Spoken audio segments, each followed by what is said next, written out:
Assalamualaikum warahmatullahi wabarakatuh.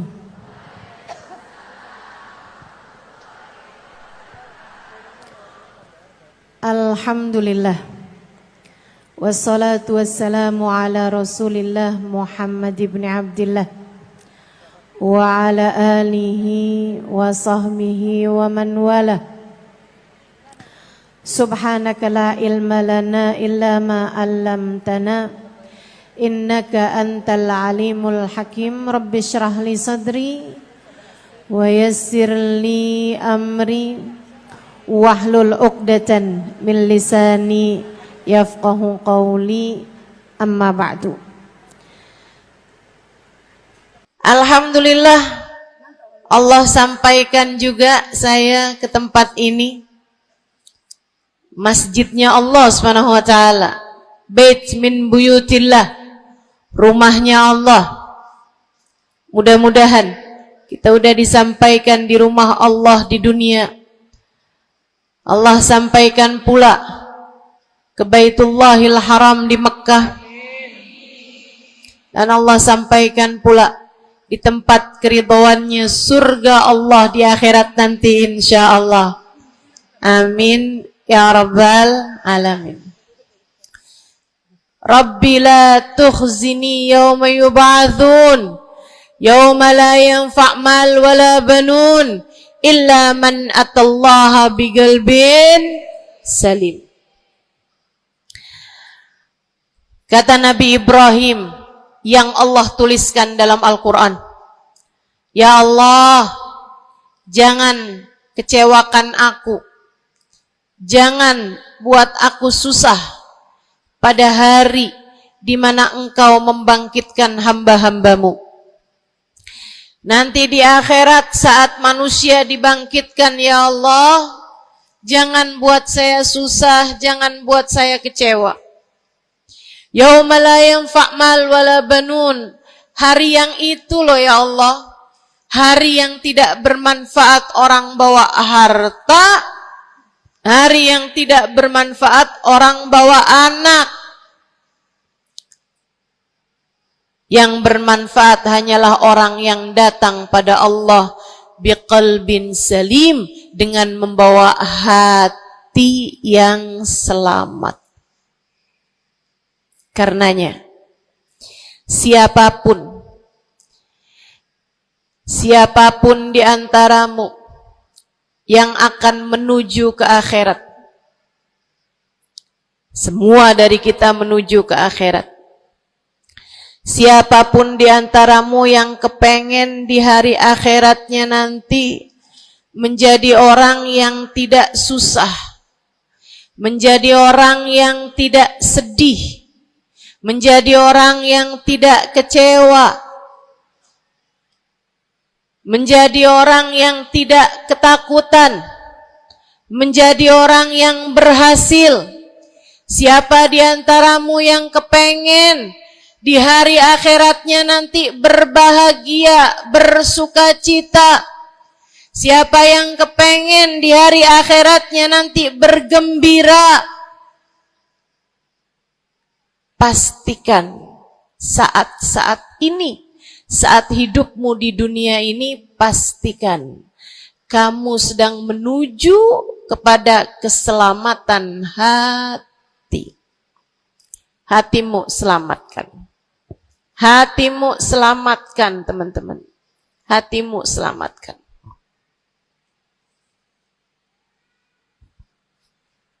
Semoga Allah karuniakan kepada kita selamatnya hati insyaallah. Amin.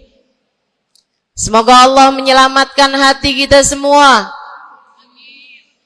Semoga Allah menyelamatkan hati kita semua. Nabi kita Muhammad menyebutkan dalam salah satu hadisnya, ala inna fil jasadi mudghah, idza salahat salahal jasad kulluh, wa idza fasadat fasadal jasad kullu. Ala wahiyal qalbu.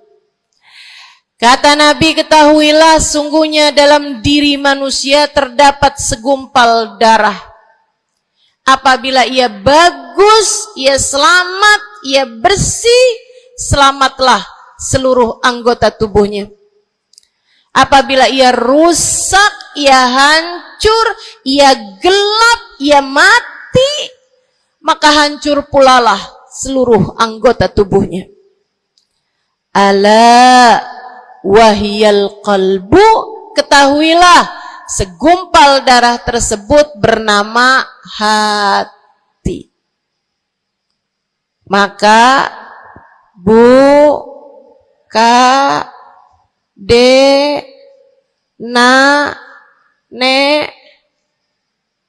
banyak nenek-nenek di sini.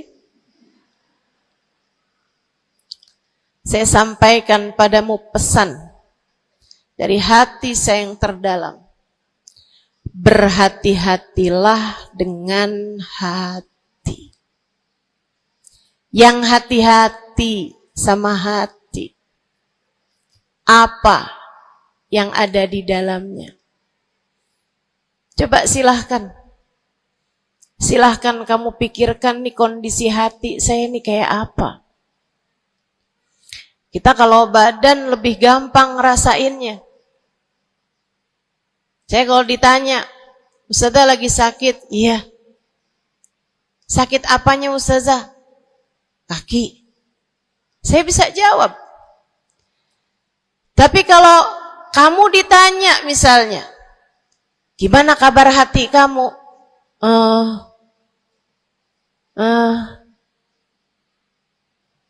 Gimana kabar hatimu? Sehatkah? Sakitkah? Atau bahkan sakaratul maut? Hatimu bercahayakah? Gelapkah? Atau bahkan mati? Bagaimana kabar hatimu, teman-teman? Bagaimana kabar hatimu? Innallaha la yanzur, kata Nabi Muhammad dalam hadis yang lain. Innallaha la yanzur ila suwarikum wala ila absyarikum, walakin yanzur ila qulubikum. Sungguhnya Allah tidak melihat kepada badan kalian. Allah tidak melihat kepada warna kulit kalian.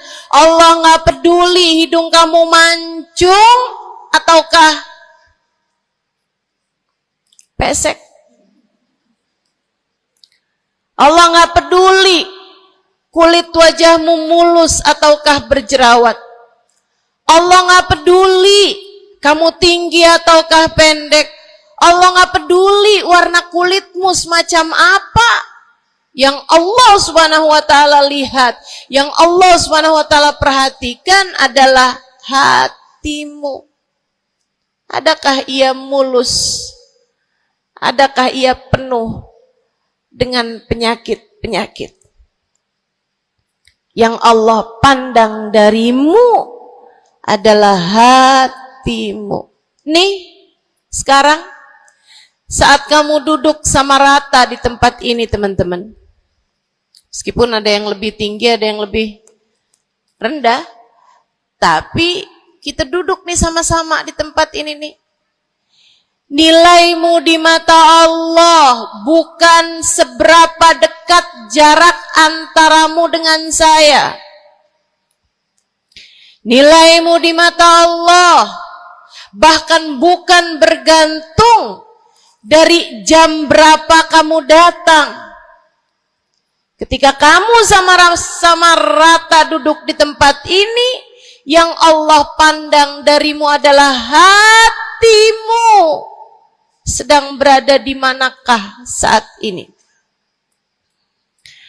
Yang duduk di tempat ini sembari mikirin ntar pulang enaknya makan apa ya?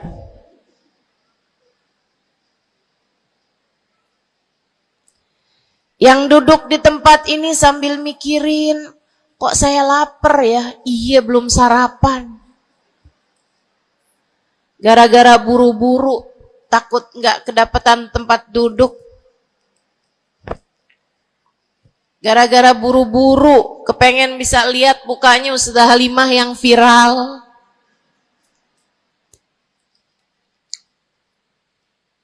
Hatimu. Allah melihat darimu nilaimu di hadapan Allah. Nilaimu di hadapan Allah saat ini. Bukan bergantung dari seberapa awal kamu datang.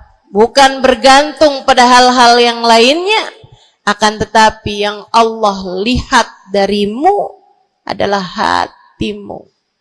Adakah Allah di dalamnya? Adakah Allah di dalamnya?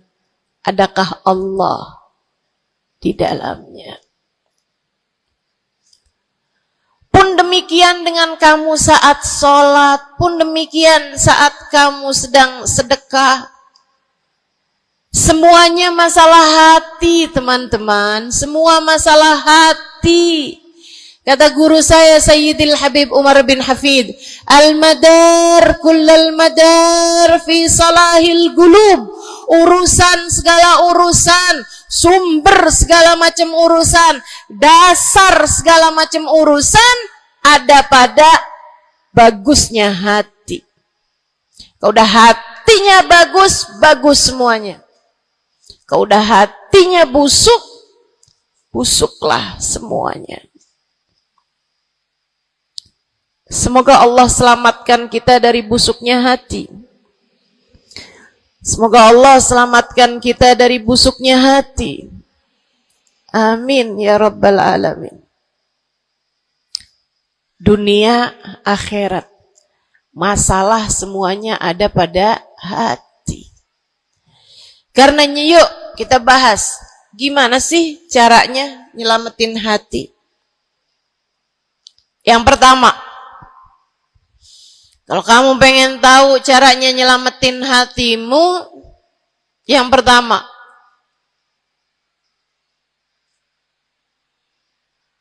bersihkan sampah-sampahnya. Nih, kamu mau rumah itu biar bagus, biar terjaga, biar selamat. Kamu lihat dalamnya, oh banyak sampah,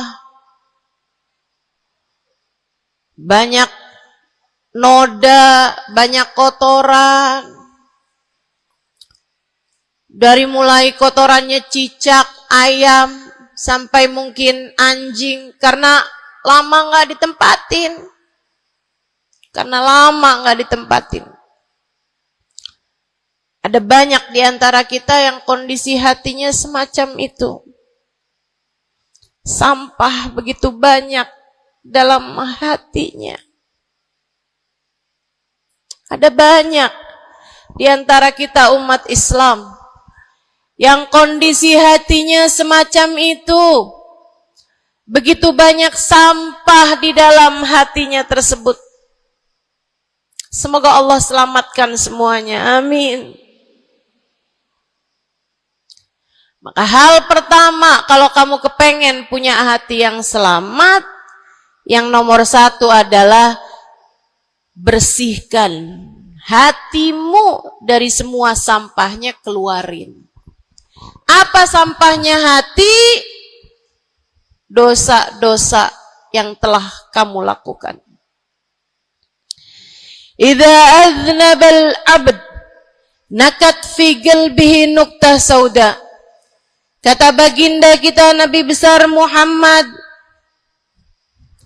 idza aznabal abd, ketika seorang hamba mengerjakan dosa, tertorehlah di dalam hatinya satu titik hitam. Sampahnya hati. Kamu tiap kali bikin dosa, dosa apa aja? Bukan hanya dosa besar, zina, bukan hanya dosa besar, minum minuman keras atau narkoba, bukan hanya dosa besar, judi atau riba. Bukan hanya dosa-dosa besar. Kalau itu titik hitam yang sangat besar tertoreh di dalam hatimu itu. Bahkan dosa-dosa kecil, sekedar marah-marah sama suami, atau ngambil uang suami. Gimana? Pernah?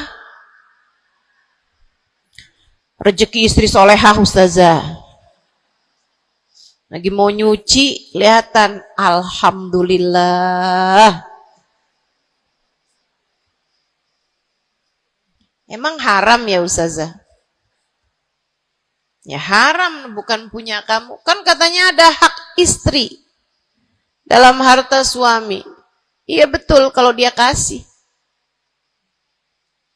Kalau dia kasih, kalau nggak kasih, nggak halal juga. Bahkan dosa-dosa kecil, seperti melihat tetangga, terus kamu bilang, ya ampun, cakep banget ya. Nyesel saya nggak kawin sama dia.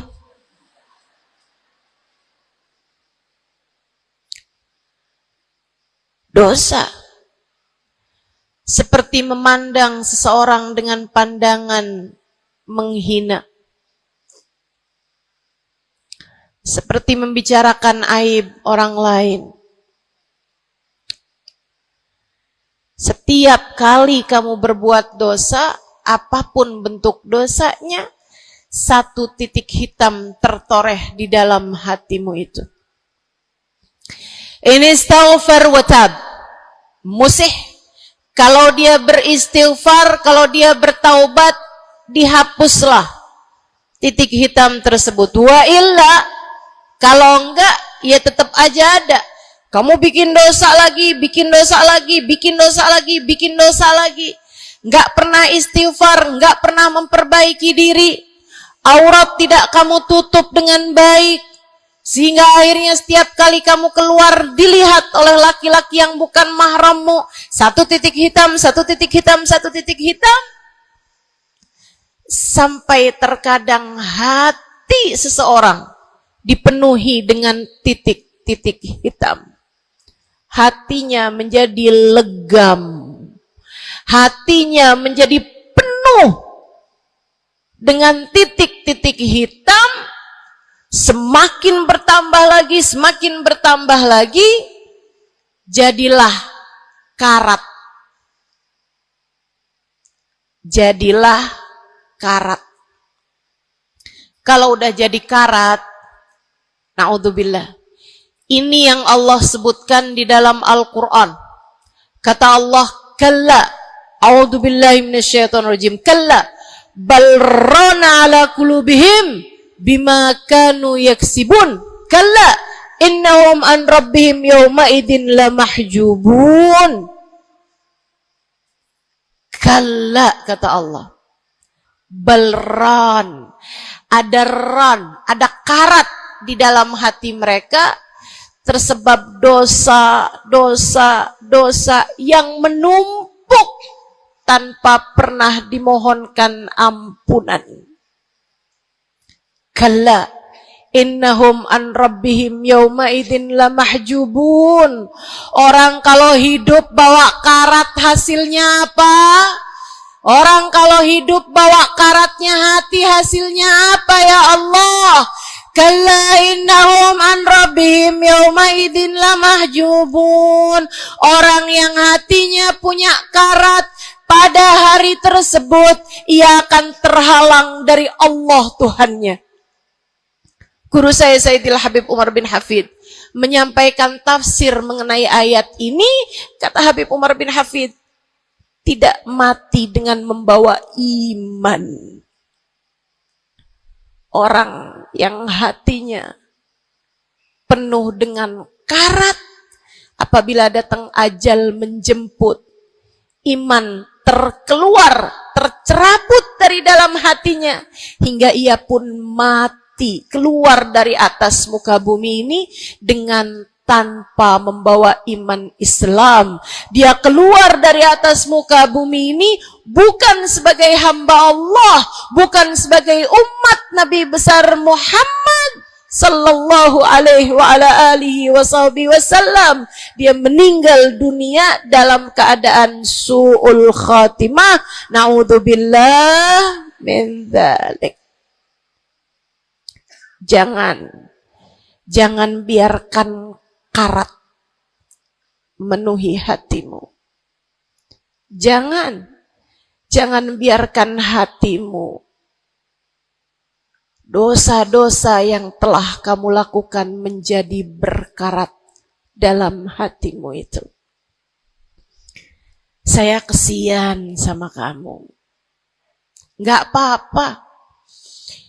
Hidup terus-terusan ngontrak, nggak apa-apa. Hidup nggak pernah punya kendaraan sendiri, nggak apa-apa. Nggak pernah punya HP yang canggih, nggak apa-apa. Saya hidup di atas muka bumi ini, nggak pernah ada yang datang melamar saya.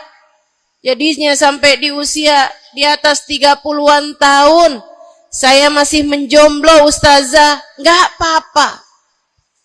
Ustazah, saya udah menikah 10 tahun, belum ada anak juga, Ustazah. Nggak apa-apa. Ustazah, suami saya kawin lagi, Ustazah.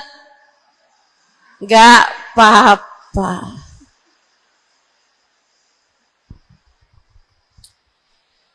Hidup di dunia ini, apapun yang terjadi, semuanya hanyalah sementara.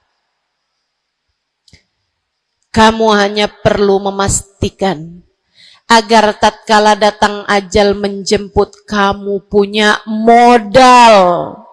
Dan modal utamanya yang nomor 1 adalah hati yang bersih.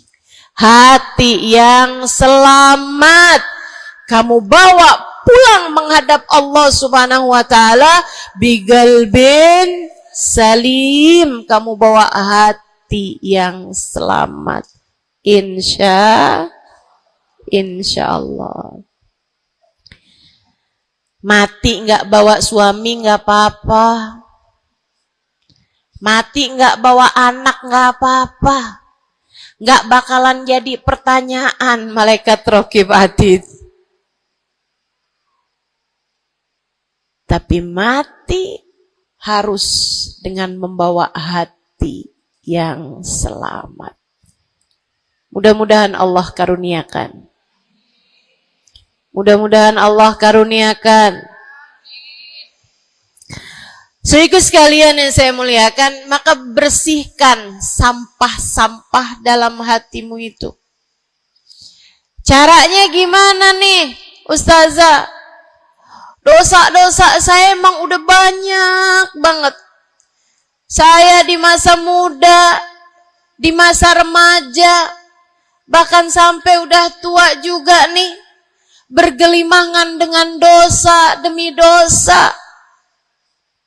Banyak dosa saya, Ustazah. Saya zaman muda berada dalam masa jahiliyah. Dosa, segala dosa saya kerjakan. Apa yang harus saya lakukan? Bersihkan karat-karat dalam hatimu itu dengan taubat. Minta ampun sama Allah. Minta ampun sama Allah. Kamu perlu nangis sama Allah. Kamu perlu sungguh-sungguh minta ampunan sama Allah. Dosa segede gunung, kalau Allah mau melemparkannya ke dalam lautan ampunan, inna kaba'irad dunubi ful ghufrani kallamami. Katanya sahibul burda, sesungguhnya dosa-dosa besar dalam lautan ampunan, ia hanyalah seperti buih di dalam lautan. Gak ada artinya apa-apa kalau Allah mau ampuni. Dosa sebesar apapun, kalau Allah mau ampuni gak ada artinya. Tapi dosa sekecil apapun, kalau Allah mau perhitungkan, kamu gak akan selamat. Saya sampaikan padamu atas nama cinta. Dosa sekecil apapun yang kamu lakukan, jika ia tidak berjumpa dengan ampunan Allah, kamu bisa tidak selamat. Iblis nyembah Allah 70.000 tahun lamanya. Sujud di atas bumi, dia sujud, bumi dihancurkan, Allah naikin dia ke langit. Di atas langit dia sujud, ganti-ganti posisi sujudnya. Karenanya Imam Ghazali dalam kitabnya Minhajul Abidin mengatakan, ma min buk'ah minal ard was sama, tidak ada satu jengkal tanah, baik di bumi ataupun di langit, illa waqad sajad iblis fihi sajdah. Iblis udah pernah sujud di sana, di semua tempat di bumi maupun di langit. Paling banyak ibadahnya ternyata bukan seorang wali. Paling banyak ibadahnya ternyata bukan seorang nabi. Kalau hitung-hitungan panjang-panjangan ibadah, ibadahnya iblis lebih panjang daripada siapapun dari makhluknya Allah Subhanahu wa ta'ala yang pernah tinggal di bumi ini. Akan tetapi dia nggak nurut.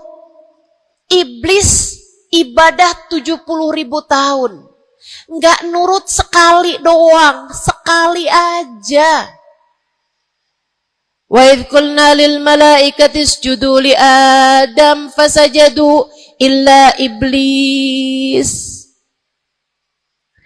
Ketika kami memerintahkan seluruh makhluk yang ada di langit, seluruh malaikat kami perintahkan, wahai malaikat-malaikatku, sujudlah kalian kepada Adam. Fasajadu, mereka semuanya sujud, illa iblis, kecuali iblis doang. Tantang, petenteng gak mau sujud. Allah tanya, ma manaka antas judali Adam id amartuk? Iblis, apa yang bikin kamu gak mau sujud kepada Adam? Padahal aku yang telah memerintahkanmu. Bukankah kamu selama ini sujud di bumi, di langit untuk menyembahku? Sekarang aku perintahkan padamu untuk sujud. Kenapa kamu gak mau sujud padanya? Iblis gak bilang, ya Allah, kan perintahnya tadi malaikat, saya kan bukan malaikat ya Allah. Gak gitu. Gak gitu. Saudariku sekalian yang saya muliakan, bahkan iblis gak bilang, males ya Allah saya sujud, lagi bisulan, misal. Enggak gitu juga. Makanya orang yang meninggalkan taat karena malas, karena bodoh misalnya, itu lebih dimaklumi teman-teman daripada yang kayak iblis ini nih. Ketika ditanya apa yang membuatmu gak mau sujud, wahai iblis, kepada Adam, iblis dengan pongahnya, dengan sombongnya mengatakan, ana khairun minhu, saya lebih baik daripada Adam. Khalaqtani min nar wa khalaqtahu min tin. Saya berasal dari api, sementara Adam berasal dari tanah. Tanah diinjak-injak ya Allah, sementara api begitu hebatnya. Fahbit minha fa innaka rajim. Kata Allah, kita yang taat sama dosa sama-sama baik.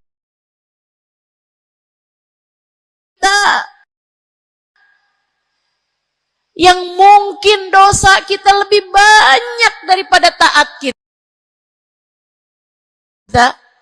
Kayak katanya Habib Ali Habsyi, kadang ada orang Islam, malaikat rokib yang nyatet pahala nganggur,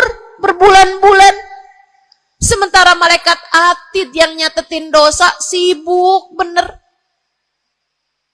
Gimana dengan kita? Iblis hanya satu saja melanggar aturan Allah. Allah kemudian mewahyukan padanya, keluar kamu wahai iblis dari surgaku, sesungguhnya kamu terkutuk. Kamu, kalau Allah mau memperhitungkan satu saja dosa kamu, kamu nggak akan selamat. Saya sampaikan padamu, iya kamu, semua yang dengerin saya.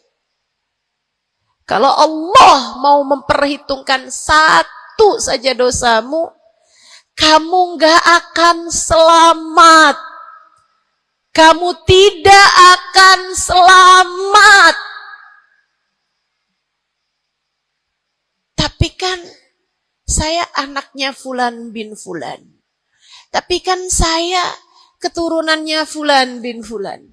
Tapi kan saya istrinya Fulan bin Fulan. Bu, Kak, Dek, Nak, nggak selamat siapapun kamu.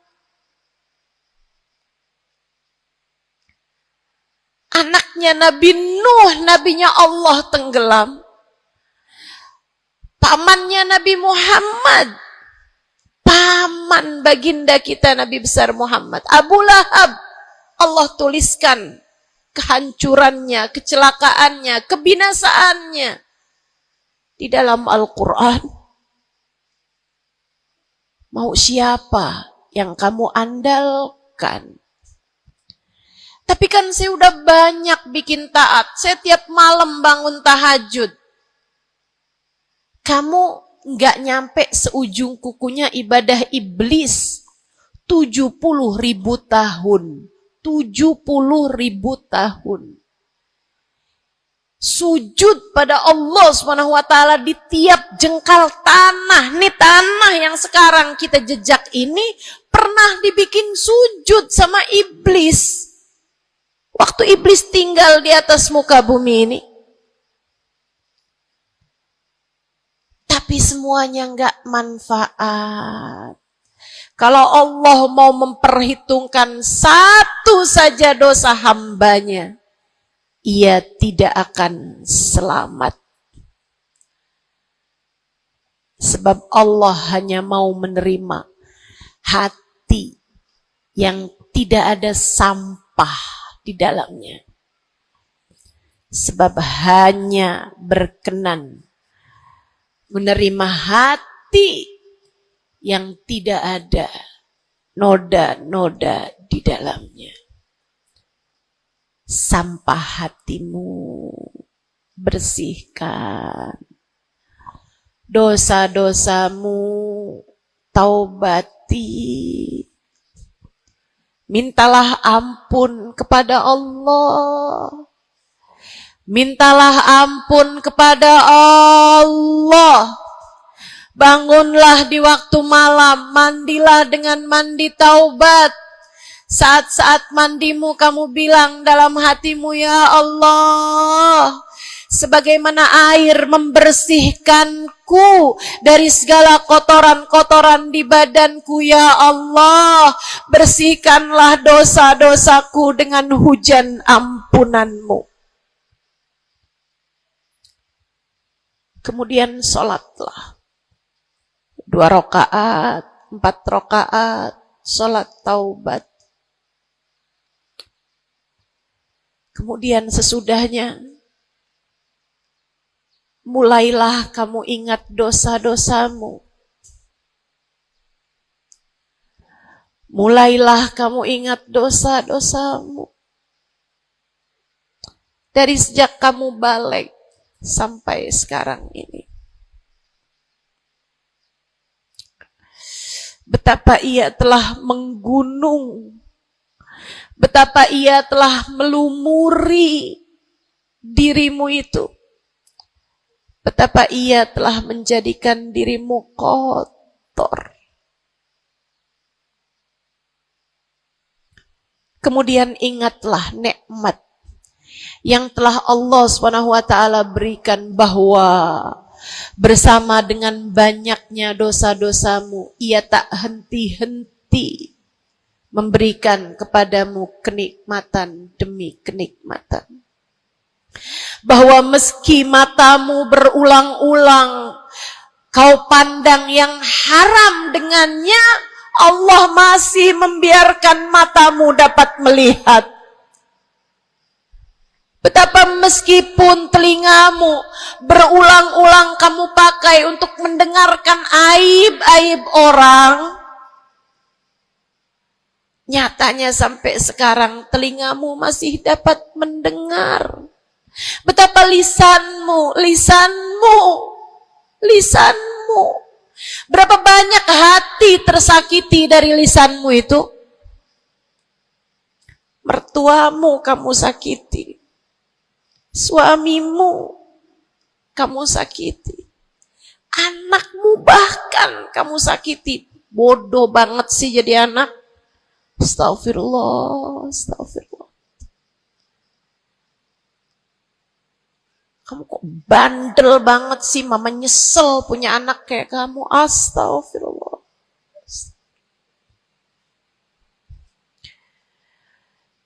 Betapa lisanmu menyakiti hati tetanggamu, saudara-saudarimu, sahabat-sahabatmu, orang-orang di sekelilingmu, merasakan gangguan dari lisanmu itu, tersakiti dari lisanmu itu. Tapi meskipun entah sudah berapa banyak dosa tercatat dari lisanmu, Allah masih tetap membiarkan lisanmu dapat berbicara sampai saat ini. Nikmat tak henti-henti Allah berikan kepadamu, bukan? Betapa durhakanya diri kita. Namun betapa penuh rahmatnya Allah kepada kita. Betapa berlumurannya kita dengan dosa-dosa. Namun betapa Allah bersama dengan segala dosa-dosa yang kita lakukan, tak henti-hentinya membanjiri kita dengan kenikmatan. Wa in ta'uddu ni'matallahi la tuhsuha. Kalau kamu mau hitung nikmatnya Allah, kamu tak akan pernah mampu menghitungnya. Sesudah kamu ingat-ingat dosamu, kamu ingat nikmat Allah kepadamu, kamu ucapkan seperti ucapan baginda Nabi Muhammad. Allahumma anta rabbi la ilaha illa anta khalaqtani wa ana abduka wa ana ala ahdika wa wa'dika mastata'tu a'udzu bika min syarri ma sana'tu abu'u laka bi ni'matika 'alayya wa abu'u bi dhanbi faghfirli fa innahu la yaghfiru dzunuba illa anta. Ya Allah, Engkau adalah Tuhanku. Tak ada Tuhan kecuali Engkau. Aku adalah hamba-Mu yang Kau perintahkan buat taat, yang Kau perintahkan untuk menepati janji semampuku. Ya Allah, aku berlindung dari buruknya perbuatan yang telah aku lakukan. Begitu buruk, begitu jelek dosa yang telah aku perbuat padamu, ya Allah. Abu'u laka bi ni'matika 'alayya. Ya Allah, Engkau engkau selalu datang padaku dengan berbagai macam kenikmatan-kenikmatan. Wa abu'u bidzambi, sementara aku selalu datang padamu dengan dosa demi dosa. Faghfirli, ampunilah aku ya Allah. Fa innahu la yaghfirudz dzunuba illa anta. Bukankah tak ada yang dapat mengampuni dosaku selain engkau ya Allah. Minta ampun sama Allah. Minta ampun sama Allah. Yang serius, menangislah di hadapannya. Menangislah di hadapannya. Dalam keheningan malam saat tiada sesiapapun yang melihatmu. Jauhkan dulu apapun yang dapat membuatmu kehilangan konsentrasi. Jangan lagi khusyuk-khusyuk begitu tiba-tiba kedengaran suara Shopee.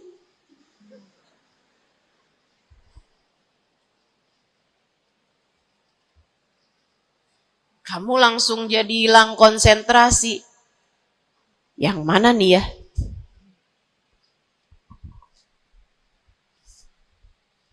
Bismillah. Kalau kamu pengen punya hati yang selamat, nomor 1 adalah taubat. Taubatan nasuha. Taubat yang sungguh-sungguh. Nyesel telah berbuat dosa. Meninggalkan dosa-dosa tersebut. Berjanji untuk tidak mengulanginya lagi. Jika dosanya terkait sama manusia, ada syarat keempat yang harus dilakukan, yaitu meminta maaf kepada orang yang telah engkau sakiti hatinya tersebut. Yang kamu habis bikin dosa sama dia, minta maaf. Mudah-mudahan Allah SWT ampuni dosa-dosa kita. Amin. Semoga Allah ampuni dosa-dosa kita. Amin. Ketika ada seorang ulama ditanya, ya Syekh, wahai Syekh, kalau saya nih punya banyak hajat nih, punya banyak permintaan, tapi waktunya sempit buat doa, doa apa yang seharusnya saya panjatkan? Misalnya nih, lagi sebentar nih, bisa kepegang Hajar Aswad. Lagi sebentar nih, bisa ada di depan Ka'bah. Lagi sebentar nih, bisa ada di dekat makam Nabi Muhammad sallallahu alaihi wasallam. Sesudah kita ucap salam kepada baginda Nabi. Ini apa nih yang harus saya minta kepada Allah? Hajat saya banyak, sementara waktu saya sempit buat doanya. Apa yang harus saya mintakan? Apa sebaik-baik hajat yang perlu kita mintakan di saat tidak banyak waktu untuk memintanya kepada Allah? Syekh tersebut menjawab, is'alil maghfirah, mintalah ampunan dari Allah. Sebab bagaimana mungkin kamu meminta hajat-hajat yang lain sementara kamu masih belum berada dalam pandangan rahmatnya Allah. Kamu masih terusir dari pintunya. Kamu udah minta-minta. Nih kayak istri lagi minggat sama suaminya. Kemudian dia WhatsApp, tolong dong transferin saya. Lah balik dulu.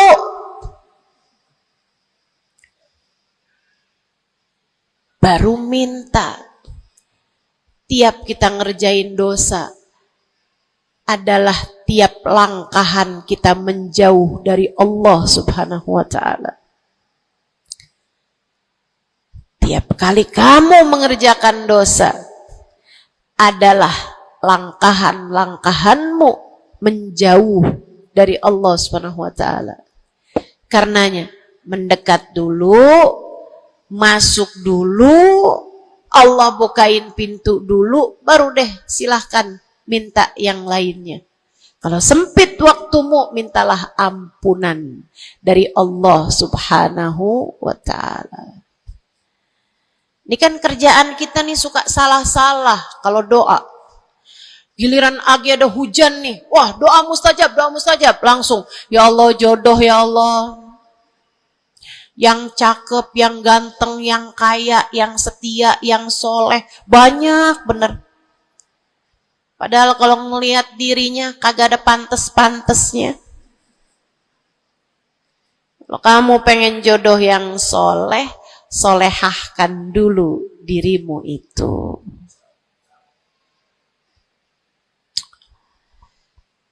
Begitu datang hujan, ya Allah, duit yang banyak ya Allah, duit yang banyak ya Allah. Mintalah dulu ampunan. Sebab kamu mati nggak bawa jodoh nggak apa-apa, kamu mati nggak bawa duit nggak apa-apa. Tapi kita mati harus bawa ampunan Allah Subhanahu wa ta'ala. Sebab dosa akan mengotori ruang hati kita. Maka syarat utama hati yang bersih adalah keluarkan sampah darinya dengan cara taubat. Mohonlah ampun pada Allah. Secara serius. Cukup sekali Ustazah? Enggak cukup. Lo dosanya banyak. Tiap habis sholat minta ampun. Tiap ada kesempatan buat doa minta ampun. Tiap lagi datang hujan minta ampun. Tiap lagi ziarah ke makam Nabi, ke makam wali, minta ampun sama Allah. Tiap lagi datang orang soleh, katanya doa sambil memandang wajah orang soleh mustajab. Apa yang mesti kita minta? Minta ampunan dari Allah Subhanahu wa ta'ala. Minta ampunan dari Allah Subhanahu wa ta'ala. Itu satu syarat mutlak utama.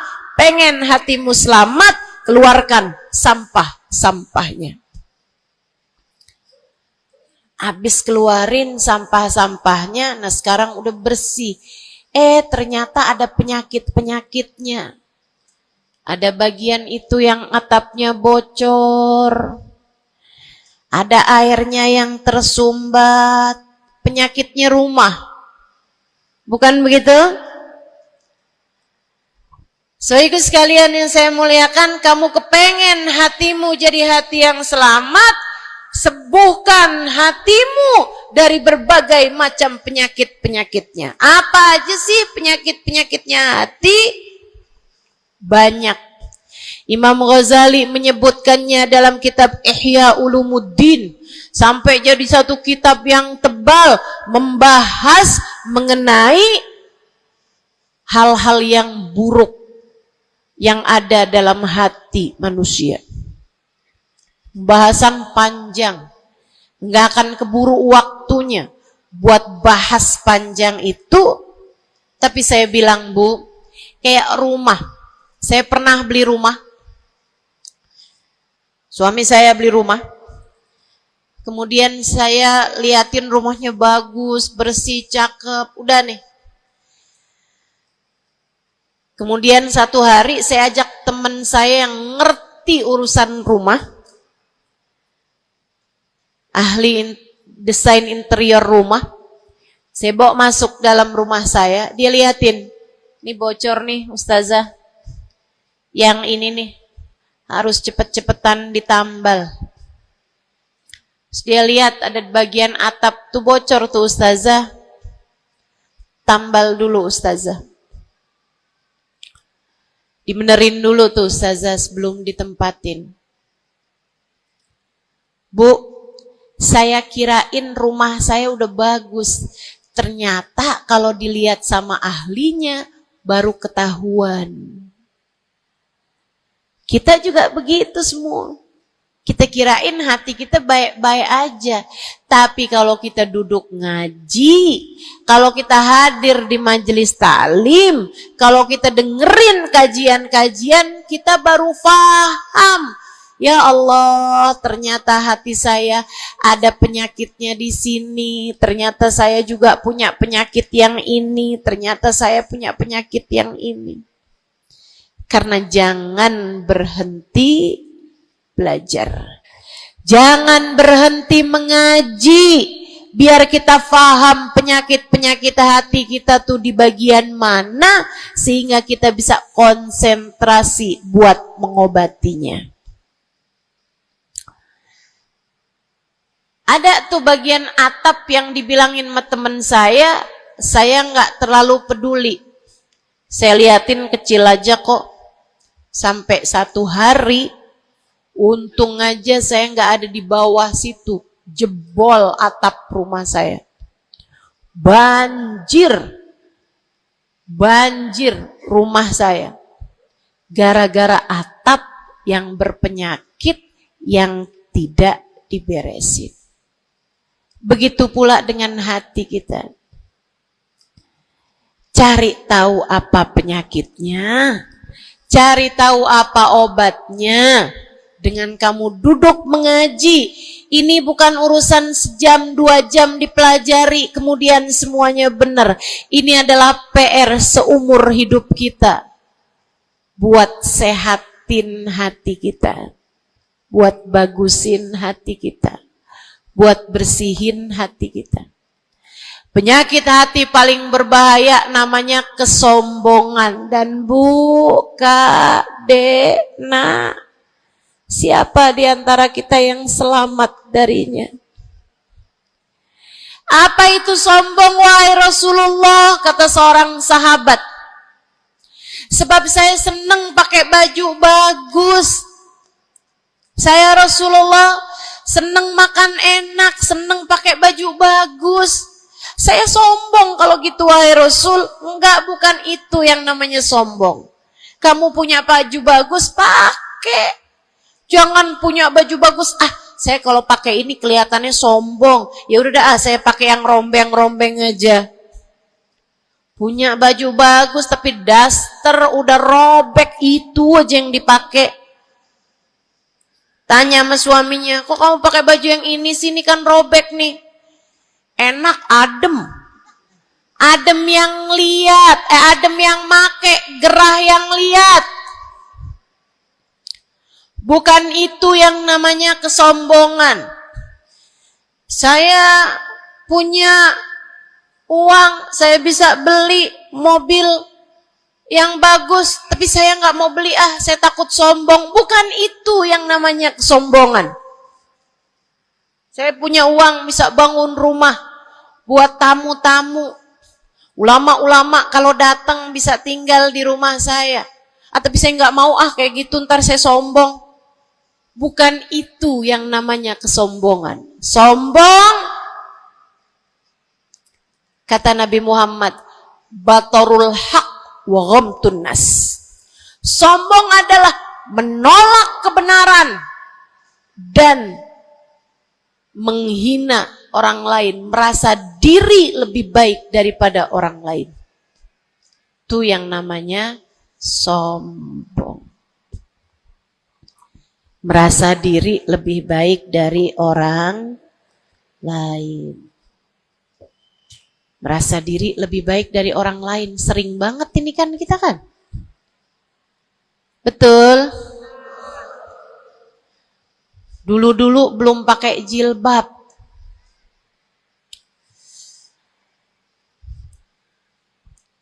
Nggak ngerjain taat yang namanya menutup aurat. Habis itu kemudian pergi majelis, hadir kajian pakai jilbab, rapi banget. Bahkan tumpuk-tumpuk. Ustadzanya pakai jilbab 1 lapis, dia pakai 3 lapis. Tapi dia ngelihat orang-orang yang belum pakai jilbab, ya ampun, belum dapat hidayah, sian. Saya rasanya kepengen buat bisikin sama dia, Mbak, Israel udah deket. Boleh gak sih Ustazah, saya bisikin di telinganya? Malaikat penjaga neraka kirim salam. Astaghfirullah.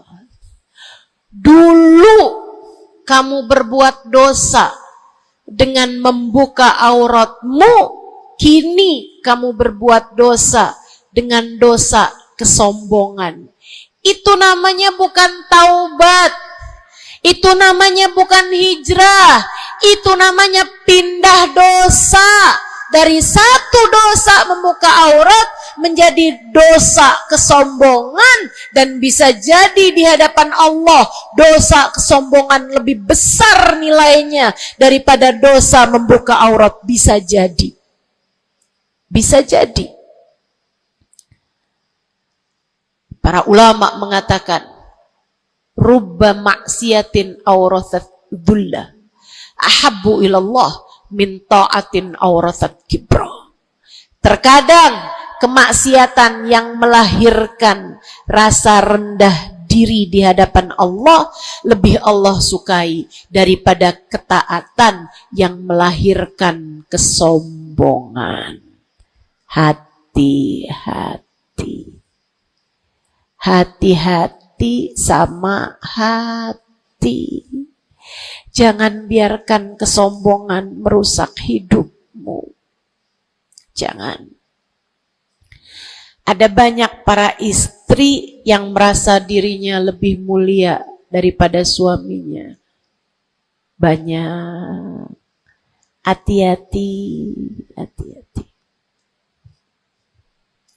Saya belajar dari umi saya. Meninggal dunia 2 tahun yang lalu. Belum sampai hampir 2 tahun. Saudariku sekalian yang saya muliakan, saya sering bilang sama umi saya, Mi, maafin saya ya Mi ya. Umi saya bilang, Nak, maafin Umi ya. Umi punya salah sama kamu nggak kurang daripada salah kamu sama Umi. Umi punya dosa sama kamu pasti lebih banyak daripada dosa kamu sama Umi.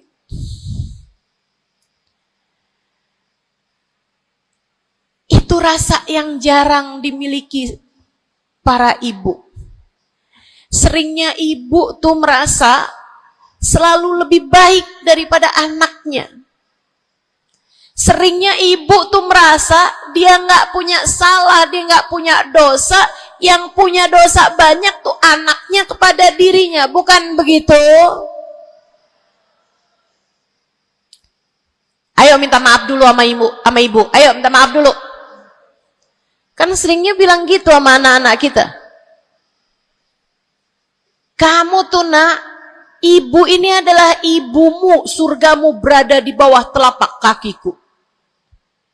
Waduh. Betul, al-jannah tahta aqdamil ummahat. Tapi ucapan kamu yang semacam itu kesombongan. Yakin bakal masuk surga? Yakin? Yakin bakal masuk surga, Bu? Para ibu yang suka bilang surgamu anakku berada di bawah telapak kaki ibumu, yakin kamu bakal masuk surga? Hah? Allah nggak pernah wajib memasukkanmu ke dalam surga, Bu. Allah nggak pernah wajib menghindarkanmu dari api neraka, Bu. Allah nggak pernah wajib menjadikanmu ada di belakang Nabi Muhammad. Kalau kamu sampai Allah usir dari surganya, Allah masukkan kamu ke dalam nerakanya, kamu bisa apa? Kalau saat Nabi Muhammad menggiring umatnya dan kamu tidak bisa ada di belakangnya, kamu terusir dari rombongan Nabi Muhammad, kamu bisa apa?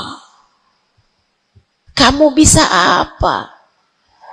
Nilaimu yang sesungguhnya nanti di akhirat kelihatannya. Nilaimu yang sesungguhnya nanti Di akhirat kelihatannya. Jadi kalau kamu mau sombong, tar di akhirat. Kalau sampai kamu bisa masuk ke dalam surga Allah, kalau kamu sampai berada di barisan-barisan terdepan dalam rombongan Nabi besar Muhammad, kalau kamu bisa makan dari buah-buahan surga, kalau kamu ada saat kamu mengucap salam kepada baginda Nabi Muhammad, matamu bisa memandang indah wajahnya, telingamu bisa mendengar indah suaranya, lisanmu bisa mengucapkan salam langsung di hadapannya, silahkan membusungkan dada pada saat itu. Silahkan mau ngerasa diri kamu lebih baik daripada ahli-ahli neraka, silahkan. Tapi sekarang keadaannya belum tentu. Bagaimana jika seseorang yang kamu memandang dirimu lebih baik darinya, ternyata ia melenggang masuk ke dalam surga, sementara kamu Allah jerumuskan ke dalam api neraka? Keadaannya belum jelas, keadaannya belum tentu. Jangan pernah merasa diri lebih baik daripada siapapun. Jangan pernah merasa diri lebih baik daripada siapapun. Hatimu benerin rusak-rusaknya, penyakit-penyakitnya. Ada penyakit berbahaya namanya hasud. Ada penyakit berbahaya namanya hasud. Apa itu hasud? Seneng orang lain dapat kesulitan, seneng kalau orang lain dapat kemalangan, kesusahan, susah hati kalau orang lain dapat kesenangan. Tuh. Seneng orang lain susah, susah orang lain seneng. Itu namanya hasud. Ada tetangga naikin rumah, bangun rumah, dia naik darahnya. Ada orang tetangganya yang sebelah kiri beli mobil, dia pun diangkut pakai mobil ambulan. Busuk bener hatinya, dimakan sama sifat namanya sifat hasud. Nggak seneng lihat orang lain seneng. Kalau orang lain dapat kesusahan seneng bener. Si ibu itu kemarin habis tabrakan, pantas aja dia tabrakan. Kamu tahu kan, si ibu yang itu tuh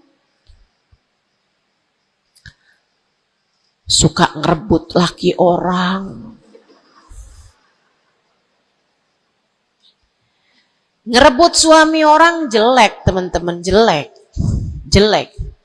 Tapi kamu ngomongin orang juga perbuatan yang jelek, sama jeleknya. Yuk belajar buat jangan punya sifat hasud. Dia kok bikin pengajian besar, pengajian kita harus lebih besar. Urusannya apa? Bukankah majelis itu adalah dakwah mengajak orang kepada Allah? Hatimu jagain, hatimu jagain, hatimu jagain. Ada yang bisa begitu, alhamdulillah. Ada ustazah yang lebih pandai darimu, alhamdulillah. Minta doa, ambil ilmunya. Bukan malah dihasutin. Hati-hati, hati-hati. Jangan sampai hasutmu membawamu kepada terusir dari rahmatnya Allah. Kayak Bal'am bin Ba'ur. Ada zamannya Nabi Musa, teman-teman sekalian. Namanya Bal'am bin Ba'ur. Ilmunya tinggi. Sampai kabarnya jamaahnya juga banyak. Semua orang dengerin kajiannya. Ini saya serem nih. So ikut sekalian nih, ngeri banget nih. Ini buat orang kayak saya nih, ngeri banget nih pembahasan ini nih. Ada orang berilmu, pinter banget, namanya Bal'am bin Ba'ur, zamannya Nabi Allah Musa. Jamaahnya banyak, kalau dia hadir kajian, semua orang di kampungnya hadir semuanya. Imam Ghazali cerita, dia sampai-sampai dari ilmunya tingginya, Allah kasih sama dia ilmu yang tinggi. Kalau dia ada dapat pertanyaan yang dia nggak tahu jawabannya, dia doa bisa lihat jawabannya langsung dari Lauhil Mahfuz. Kurang pinter apa? Kurang berilmu apa? Kurang hebat apa? Kurang dekat apa sama Allah? Kamu jadi ustazah, berapa banyak ilmumu? Kamu jadi seorang pendakwah, berapa banyak ilmumu? Kamu yang dianggap sebagai ulama, berapa banyak ilmumu? Merunduklah. Saudariku sekalian yang saya muliakan, si Bal'am bin Ba'ur, kabarnya sampai para malaikat turun ikut serta mencatat pelajaran-pelajaran yang dia berikan. Yang ngaji sampai bukan cuman orang, bukan cuman jin ikut ngaji, sampai malaikat-malaikat Allah ikut ngaji. Kurang apa hebatnya? Tapi Allah hancurkan Bal'am karena sifat hasud. Nabi Allah Musa datang ke kampungnya Bal'am bin Ba'ur. Jamaahnya Bal'am bin Ba'ur semua datang kepada Nabi Musa. Nabinya Allah, tentu saja semua datang. Semuanya datang kepada Nabi Musa. Semua minta doa kepada Nabi Musa. Semua berharap berkah dari Nabi Musa sebagai seorang nabinya Allah Subhanahu wa ta'ala, Jalla Jalaluhu wa ta'ala azamatuh. Yang biasa hadir di majelisnya Bal'am kepengen istiqomah, kepengen rutinannya nggak terganggu, jadi dia tetap bikin rutinan walaupun ada Nabi Allah Musa alaihissalam. Jamaahnya dikit yang hadir. Mulai nih orang-orang yang berpenyakit datanglah kepada Bal'am bin Ba'ur. Rupanya Bal'am bin seorang nabinya Allah. Dia nggak lihat Nabi Musa sebagai seorang yang diberi kelebihan lebih banyak daripada dirinya karena diwahyukan wahyu kepadanya. Bal'am bin Ba'ur termakan sifat hasud. Ia pun berdoa meminta kepada Allah, ya Allah hancurkanlah Musa. Ya Allah, hancurkanlah Musa. Hancurkanlah Musa ya Allah. Saudaraku sekalian yang saya muliakan, Allah angkat semua kelebihannya Bal'am bin Ba'ur. Bahkan kabarnya dialah orang ateis pertama di atas muka bumi ini yang mengatakan alam semesta enggak ada Tuhannya. Ngeri.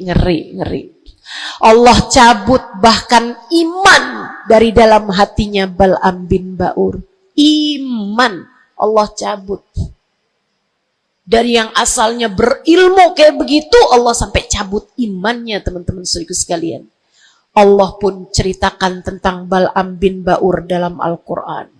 Kata Allah Subhanahu wa ta'ala, A'udzu billahi minasyaitonir rajim. Famathaluhu kamathalil kalbi in tahmil alaihi yalhath au tatrukhu yalhath Perumpamaannya Bal'am bin Ba'ur seperti anjing. Kalau kamu angkat, dia menjulur-julurkan lidahnya. Kalau kamu tinggalkan, dia pun juga tetap menjulur-julurkan lidahnya. Dianjing-anjingin, bukan sama orang, sama Allah subhanahu wa ta'ala.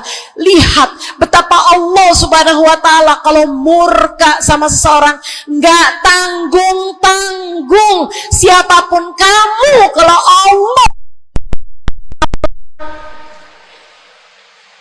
Allah murka sama kamu, nggak tanggung-tanggung murka Allah. Bahkan kepada seseorang yang dibukakan lauhil mahfud kepadanya, Allah jadikan dia seperti anjing, kata Allah dalam Al-Quran.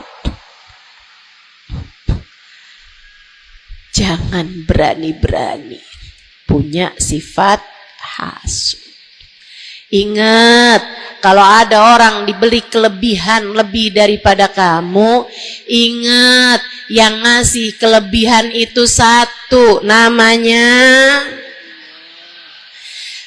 Kalau ada seseorang tertimpa kemalangan, jangan sok-sokan merasa diri lebih baik daripada orang tersebut. Ingat, yang ngasih kemalangan kepadanya hanya satu, namanya Allah. Hati-hati sama sifat namanya sifat hasud. Satu, bersihkan hatimu dari sampahnya yaitu dosa dengan cara taubat dan mohon ampun terus-terusan. Kedua, benerin rusak-rusaknya hatimu, penyakit-penyakitnya hatimu, yang terutamanya adalah sifat sombong dan sifat hasud.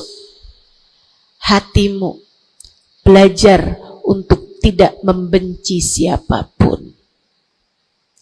Hatimu belajar buat gak benci sama siapapun. Yang terakhir, kalau kepengen hatimu selamat, hiasi. Kalau rumah nih, udah sampahnya udah bersih, rusak-rusaknya udah dibenerin, udah direnovasi, sekarang tinggal yang terakhir. Apa itu? Hias-hiasi rumahmu. Pasangin horden, pasangin lampu yang bagus, pasangin lantai yang bagus, ditaruhin dekorasi-dekorasi, pajangan-pajangan kamu taruh-taruh, ada sofa, ada tempat tidur, dihias-hiasi rumahnya. Dicat rumahmu itu dengan warna-warna yang cocok, kan begitu? Hiasi hatimu dengan cinta. Hiasi hatimu dengan cinta. Hatimu ada cinta kepada yang semestinya dicinta. Siapa? Nomor satu Allah, nomor dua, nomor tiga, cintai apapun dan siapapun pada cintanya Allah dan Rasulnya. Cintai ulama karena mereka adalah pewaris para nabi. Cintai habaib dan syaraif karena mereka adalah orang-orang yang punya nasab sambung sama baginda Nabi besar Muhammad sallallahu alaihi wasallam. Cintai keluarga Nabi Muhammad, cintai para istri-istri Nabi Muhammad, cintai para sahabat-sahabat Nabi Muhammad, terutamanya al-khulafaur rasyidin, sadatina Abi Bakar wa Umar wa Uthman wa Ali. Cintai para sahabat Nabi Muhammad, cintai para ulama-ulama kita di sepanjang zaman, cintai Imam Syafi'i, Imam Maliki, Imam Hambali, Imam Hanafi. Cintai para ulama-ulama kita dari atas sampai kepada ulama-ulama kita yang sekarang ada. Cintai siapapun yang bawa Nabi Muhammad, bawa Allah, yang bikin kamu jadi kenal Allah, kenal Nabi Muhammad, cintai.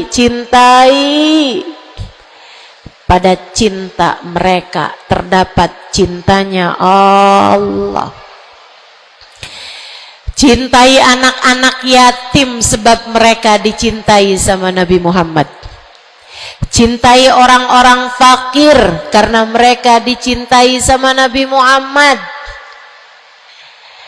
Cintai suamimu sebab kalau kamu cintai suamimu ya, bukan suami orang. Punya suami nggak dicintai, suami orang dia cintai. Astagfirullah. Cintai suamimu, Bu, sebab dalam cintamu kepadanya mendekatkanmu kepada cintanya Nabi Muhammad, mendekatkanmu kepada cintanya Allah. Kamu sayangi, kamu hormati, kamu muliakan suamimu, Allah ridho kepadamu, Nabi Muhammad sayang kepadamu. Cintai orang tuamu sebab Allah memesankan kepada kita untuk cinta kepada orang tua kita. Cintai anak-anakmu sebab mereka umatnya Nabi Muhammad. Mereka umatnya Nabi Muhammad. Nabi Muhammad sangat sayang sama umatnya yang masih kecil-kecil. Nabi Muhammad sangat sayang sama umatnya yang masih belia, masih remaja. Mereka disayangi sama Nabi Muhammad, maka kamu pun harus sayang sama mereka. Yang tua-tua di antaramu sayangin, yang muda-muda di antaramu sayangi. Kata Nabi Muhammad, laisa minna man lam yuqir kabirona walam yarham saghirona. Tidak termasuk di antara umat Islam yang enggak hormat sama yang tua, yang enggak sayang sama yang muda. Cintai semuanya. Terakhir, cintai dirimu sebab kamu umat Nabi Muhammad. Cintai dirimu sebab kamu hambanya Allah. Jangan merasa diri nggak berharga. Dirimu berharga. Dirimu layak masuk surga kalau kamu taat sama Allah. Jangan menganggap diri nggak ada artinya. Jangan. Kamu berarti sebab ada kalimat paling tinggi di dalam hatimu. Bunyinya kalimat La ilaha illallah Muhammad Rasulullah. Kamu berharga, saudariku sekalian. Kamu berharga. Jangan mau menghinakan dirimu dengan kemaksiatan. Jangan mau menghinakan dirimu dengan merebut suami orang. Jangan mau menghinakan dirimu dengan berharap uang, kemudian kamu meminta-minta kepada orang, kamu mengemis-ngemis kepada orang. Kamu umat Nabi Muhammad, kamu hamba Allah Subhanahu wa ta'ala. Kalimat indah ada di dalam hatimu. Jangan hinakan dirimu itu. Mari terhormat, jalanin sholat, jangan pernah tinggal. Mari terhormat, tutup auratmu, jangan dibuka-buka. Mari terhormat, cintai dirimu, bangun di waktu malam, sholat malam, angkat tangan, minta kepada Allah. Mari terhormat, baca sholawat sebelum tidur. Wahai Rasulullah, saya adalah umatmu, berharap akan dapat masuk surga di belakangmu ya Rasulullah. Mari cintai dirimu sebagai hamba Allah, sebagai umat Nabi Muhammad. Insya Allah. 3 hal itu jika kamu lakukan, bersihkan hati dari dosa-dosa, sembuhkan penyakitnya hati, hati yang ada dalam dirimu. Kemudian yang terakhirnya, hiasi hatimu dengan cinta dan kasih sayang kepada siapapun yang ada di atas muka bumi ini. Sayangi aja semuanya, cintai aja semuanya, sebab dalam cinta kepada semuanya terdapat cintanya Allah dan Rasulnya. Saya sakit, tapi saya tetap datang ke Pontianak karena saya sayang, karena saya cinta sama orang-orang Pontianak. Bukan karena Pontianaknya, tapi karena yang berkumpul di sini adalah umatnya Nabi Muhammad. Saya berharap dengan saya datang padamu, umatnya Nabi Muhammad, semoga Nabi kalian berkenan memandang saya dengan kasih sayangnya. Saya datang ke sini walaupun sakit, karena saya tahu kalian semua hambanya Allah. Ada keberkahan dalam diri kalian yang saya berharap mendapatkan itu. Saya berharap dengan saya datang padamu, Allah Tuhanmu berkenan merahmati saya sebagai hambanya. Yuk, sayangi semuanya. Yuk, cintai semuanya. Rabbana zalamna anfusana wa illam taghfir lana wa tarhamna lanakunanna minal khasirin. Rabbana atina fid dunya hasanah fil akhirati hasanah wa qina adzabannar. Bifadli subhana rabbika rabbil izzati amma yasifun wassalamun alal mursalin walhamdulillahi rabbil alamin. Assalamualaikum warahmatullahi wabarakatuh.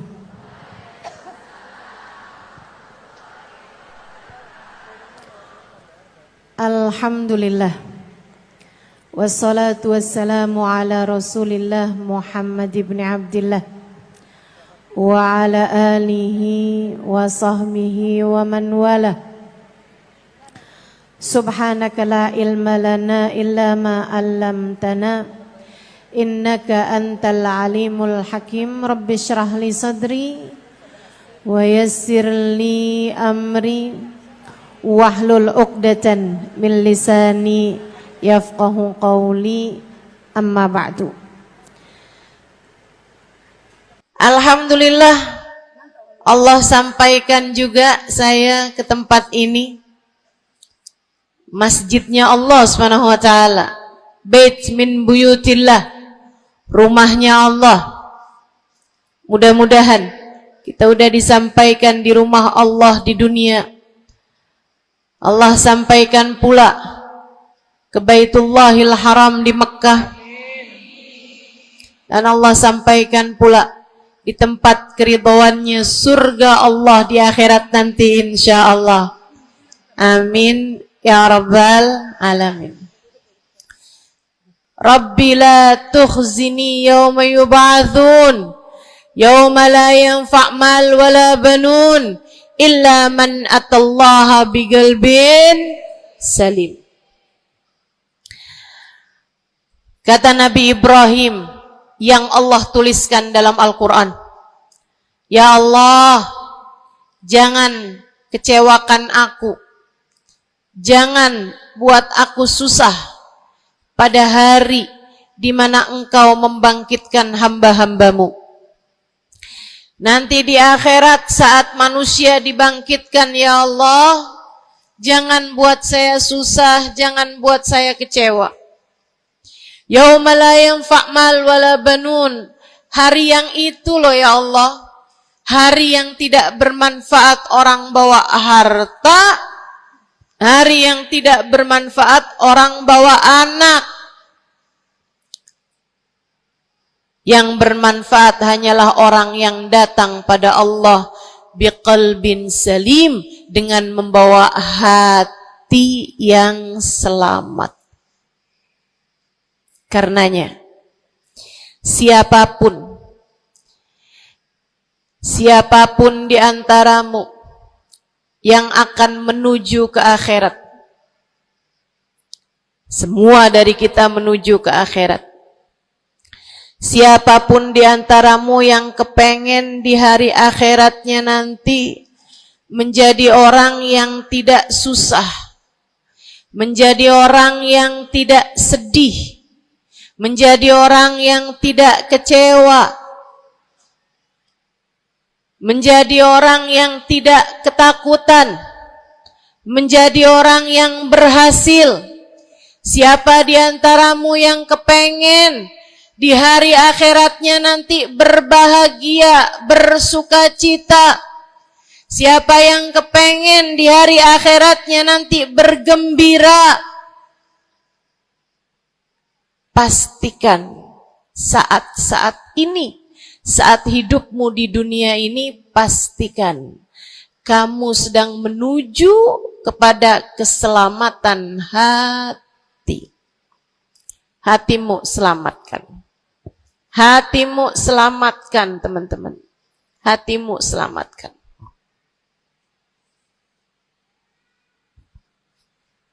Semoga Allah karuniakan kepada kita selamatnya hati, insya Allah. Amin.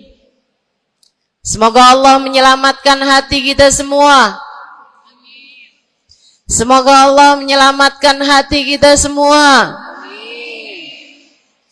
Nabi kita Muhammad menyebutkan dalam salah satu hadisnya, ala inna fil jasadi mudghah, idza salahat salahal jasad kulluh, wa idza fasadat fasadal jasad kulluh, ala wahiyal qalbu. Kata Nabi, ketahuilah sungguhnya dalam diri manusia terdapat segumpal darah. Apabila ia bagus, ia selamat, ia bersih, selamatlah seluruh anggota tubuhnya.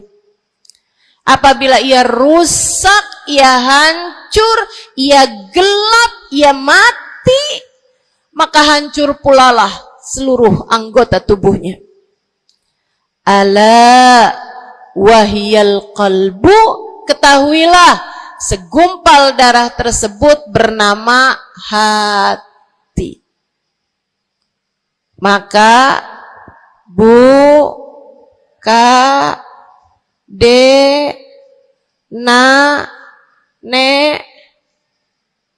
banyak nenek-nenek di sini. Saya sampaikan padamu pesan dari hati saya yang terdalam. Berhati-hatilah dengan hati. Yang hati-hati sama hati, apa yang ada di dalamnya? Coba silahkan kamu pikirkan nih, kondisi hati saya ini kayak apa. Kita kalau badan lebih gampang ngerasainnya. Saya kalau ditanya, Ustazah lagi sakit? Iya. Sakit apanya Ustazah? Kaki. Saya bisa jawab. Tapi kalau kamu ditanya misalnya, gimana kabar hati kamu?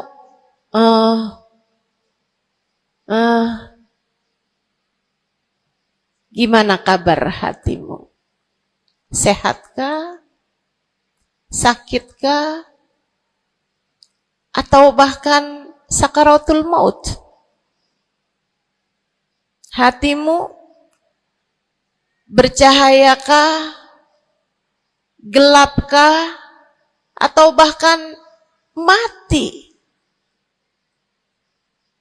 Bagaimana kabar hatimu, teman-teman? Assalamualaikum warahmatullahi wabarakatuh.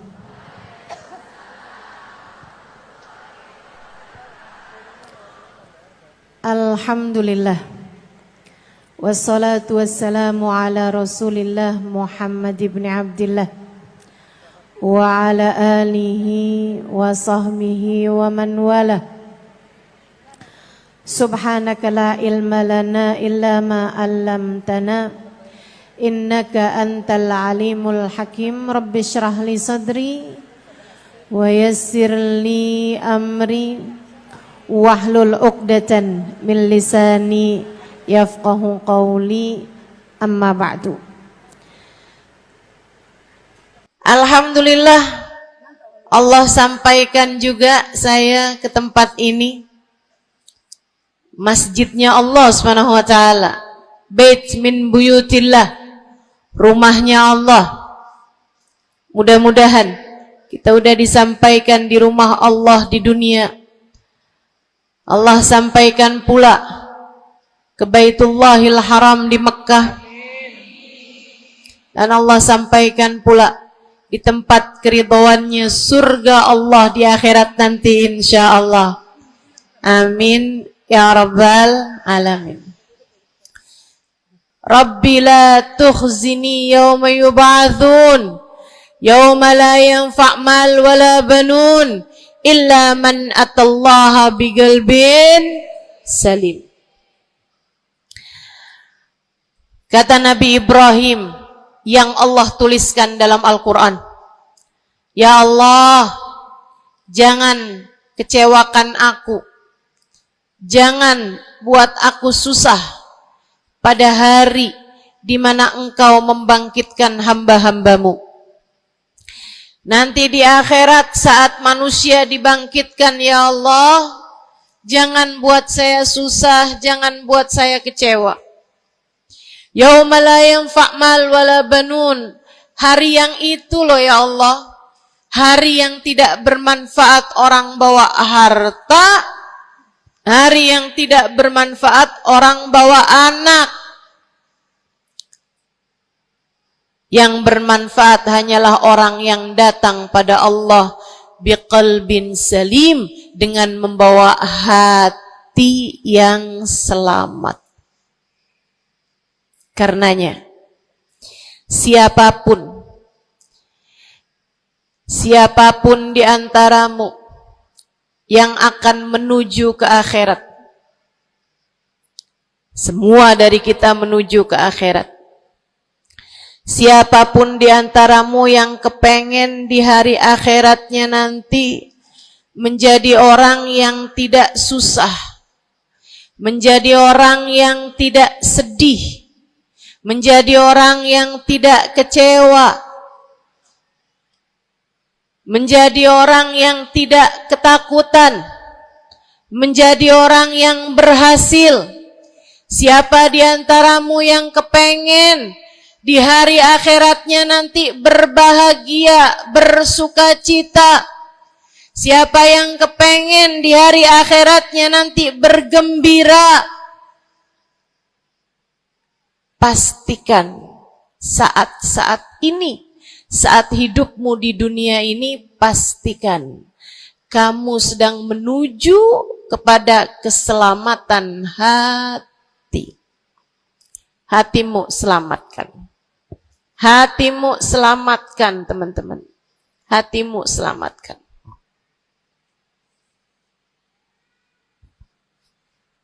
Semoga Allah karuniakan kepada kita selamatnya hati insyaallah. Amin. Semoga Allah menyelamatkan hati kita semua. Semoga Allah menyelamatkan hati kita semua.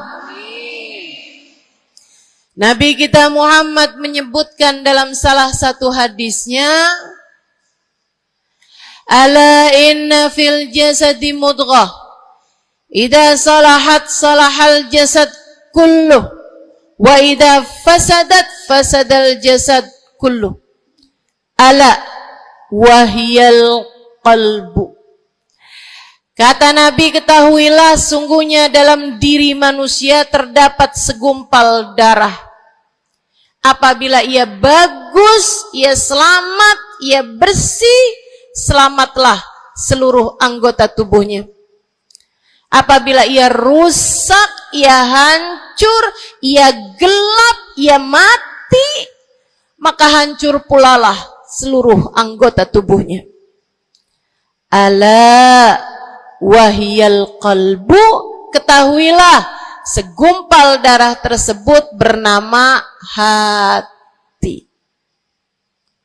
Maka bu, ka, de, na, ne, banyak nenek-nenek di sini. Saya sampaikan padamu pesan dari hati saya yang terdalam. Berhati-hatilah dengan hati. Yang hati-hati sama hati. Apa yang ada di dalamnya? Coba silahkan. Silahkan kamu pikirkan nih kondisi hati saya ini kayak apa. Kita kalau badan lebih gampang ngerasainnya. Saya kalau ditanya, Ustazah lagi sakit? Iya. Sakit apanya Ustazah? Kaki. Saya bisa jawab. Tapi kalau kamu ditanya misalnya, gimana kabar hati kamu?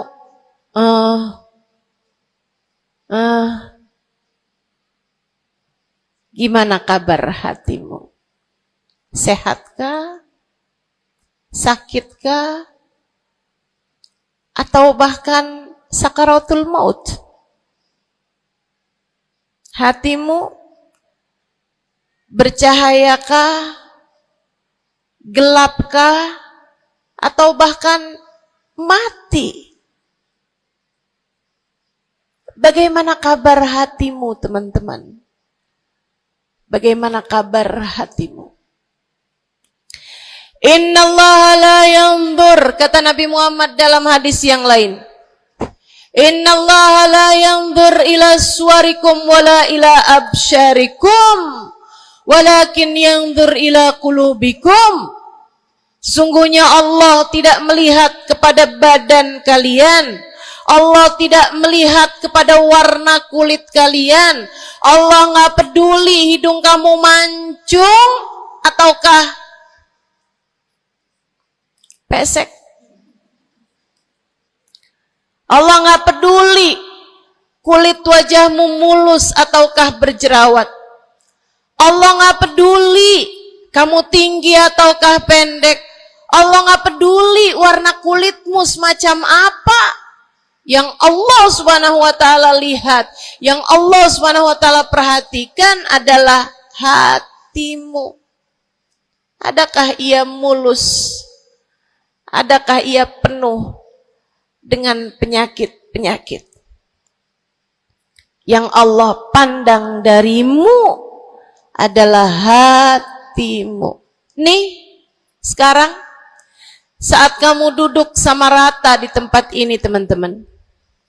Meskipun ada yang lebih tinggi, ada yang lebih rendah, tapi kita duduk nih sama-sama di tempat ini nih. Nilaimu di mata Allah bukan seberapa dekat jarak antaramu dengan saya.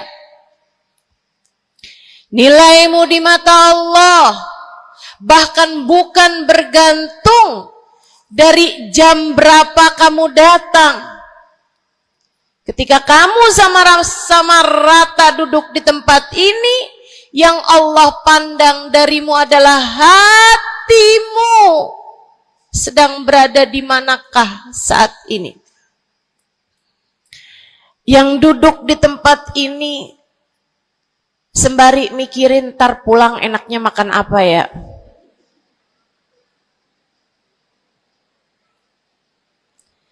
Yang duduk di tempat ini sambil mikirin, kok saya lapar ya? Iya, belum sarapan. Gara-gara buru-buru, takut nggak kedapatan tempat duduk,